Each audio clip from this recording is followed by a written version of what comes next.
जय श्री राम मित्रों, आप सभी का मेरे दिव्य लोक इस चैनल पर स्वागत है। आज हम जानेंगे संगति कीजै साधु की कभी न निष्फल होए। संगति हमेशा अच्छी होनी चाहिए। अच्छी संगति में रहने से बुरे कर्म करने वाले में भी सुधार की संभावना जीवित रहती है। संगति की यह कथा कुछ सीखने सिखाने के उद्देश्य से दी जा रही है। संगति कीजिए साधु की हरे कोटि अपराध। अच्छी संगति से करोड़ों अपराध के नाश की संभावना रहती है। एक कथा आपको सुनाने जा रहा हूं। आशा है यह आपके मन को झकझोरेगी। संगति के महत्व को समझेंगे और संकल्प करेंगे अच्छी संगति बढ़ाने की, बुरी संगति मिटाने की। सावन से ज्यादा अच्छा अवसर सुंदर संगति के संकल्प का और क्या होगा। इंसान की पहचान उसकी संगति से होती है। संगति का असर क्या हो सकता है, इससे जीवन स्वर्ग भी बन सकता है और नर्क भी। संगति से नर्क में धंसते लोगों के किस्से तो आपने अपने आसपास खूब देखे होंगे। एक कथा जीवन में बदलाव की। प्रेरणा लीजिए। एक चोर को कई दिनों तक चोरी करने का अवसर ही नहीं मिला। उसके खाने के लाले पड़ गए। मरता क्या न करता। मध्य रात्रि गांव के बाहर बनी एक साधु की कुटिया में ही घुस गया। वह जानता था कि साधु बड़े त्यागी हैं। अपने पास कुछ संचय करते तो नहीं रखते, फिर भी खाने पीने को तो कुछ मिल ही जाएगा। आज का गुजारा हो जाएगा, फिर आगे की सोची जाएगी। चोर कुटिया में घुसा ही था कि संयोगवश साधु बाबा लघुशंका के निमित्त बाहर निकले। चोर से उनका सामना हो गया। साधु उसे देखकर पहचान गए, क्योंकि पहले कई बार देखा था, पर उन्हें यह नहीं पता था कि वह चोर है। उन्हें आश्चर्य हुआ कि यह आधी रात को यहाँ क्यों आया।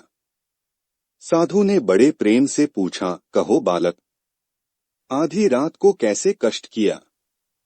कुछ काम है क्या? चोर बोला, महाराज, मैं दिन भर का भूखा हूं।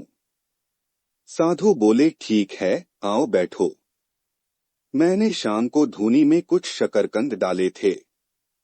वे भुन गए होंगे, निकाल देता हूं। तुम्हारा पेट भर जाएगा। शाम को आए होते तो जो था हम दोनों मिलकर खा लेते। पेट का क्या है बेटा।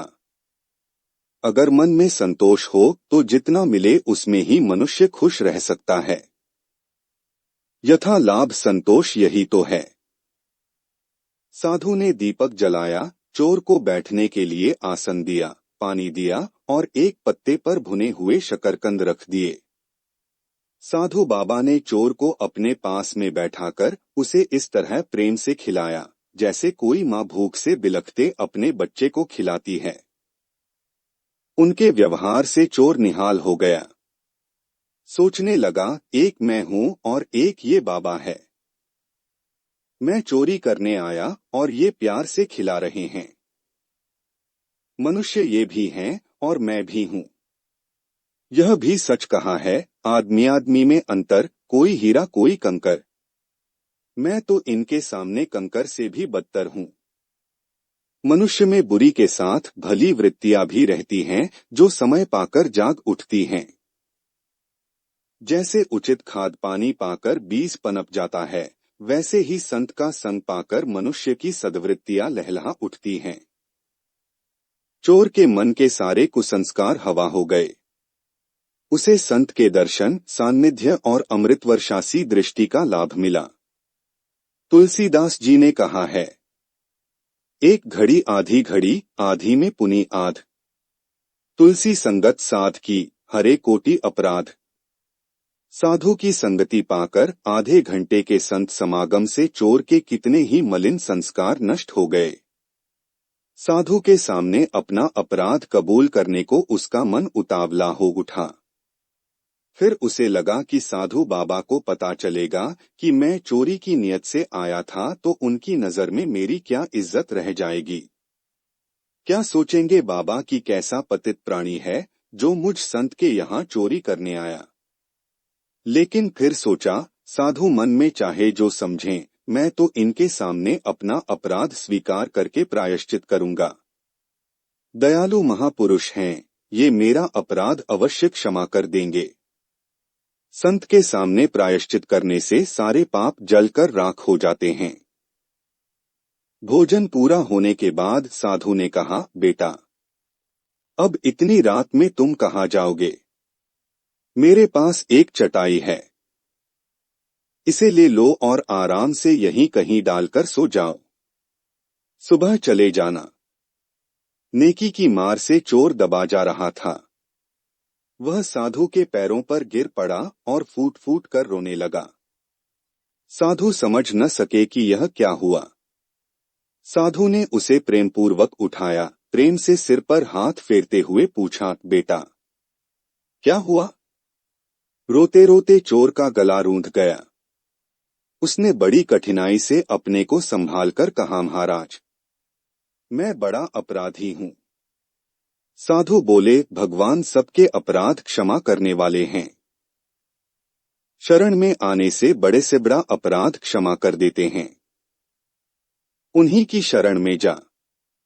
चोर बोला, मैंने बड़ी चोरियां की हैं। आज भी मैं भूख से व्याकुल आपके यहाँ चोरी करने आया था, पर आपके प्रेम ने मेरा जीवन ही पलट दिया। आज मैं कसम खाता हूं कि आगे कभी चोरी नहीं करूंगा। मुझे अपना शिष्य बना लीजिए। साधु के प्रेम के जादू ने चोर को साधु बना दिया। उसने अपना पूरा जीवन उन साधु के चरणों में सदा के समर्पित करके जीवन को परमात्मा को पाने के रास्ते लगा दिया। महापुरुषों की सीख है, सबसे आत्मवत व्यवहार करें, क्योंकि सुखी जीवन के लिए निस्वार्थ प्रेम ही असली खुराक है। संसार इसी की भूख से मर रहा है। अपने हृदय के आत्मिक प्रेम को हृदय में ही मत छिपा रखो। प्रेम और स्नेह को उदारता से खर्च करो। जगत का बहुत सा दुख दूर हो जाएगा।